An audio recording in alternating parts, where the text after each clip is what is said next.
வெளிநாட்டுல வேலை, வெக்கேஷனுக்கு வீட்டுக்கு வந்துட்டு போறான். பா, வசதியாதான் பாருக்கான். வாழ்ந்தா இவன மாதிரி வாழணும்.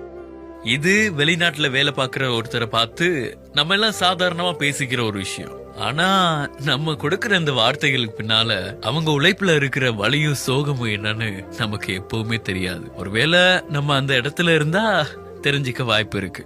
பெத்தவங்க, கட்டுன பொண்டாட்டி, தாம் பெத்த புள்ளன்னு எல்லாரையும் விட்டுட்டு உலகத்துல எங்கேயோ ஒரு மூலையில இருந்து அனாத மாதிரி வேலை செஞ்சுக்கிட்டு இருக்கான். இந்த தியாகம் எல்லாமே அவனுக்குன்னு நினைக்கிறீங்களா? கண்டிப்பா இல்ல. தான் குடும்பம் நல்லா இருக்கணும், தன்னோட குடும்பத்துல உள்ள எல்லாருமே சந்தோஷமா இருக்கணுங்கிறதுக்காக தான் தன்னோட சந்தோஷத்தை தொலைச்சிட்டு தனியா இருந்து வேலை செஞ்சிட்டு இருக்கான். வெளிநாட்டுல வேலை செய்யற எல்லாருமே வசதியாதான் வாழ்றாங்கன்னு எப்போதுமே நினைக்காதீங்க. ஒவ்வொருத்தர் பின்னாலையும் ஒவ்வொரு வேதனை இருக்கும்.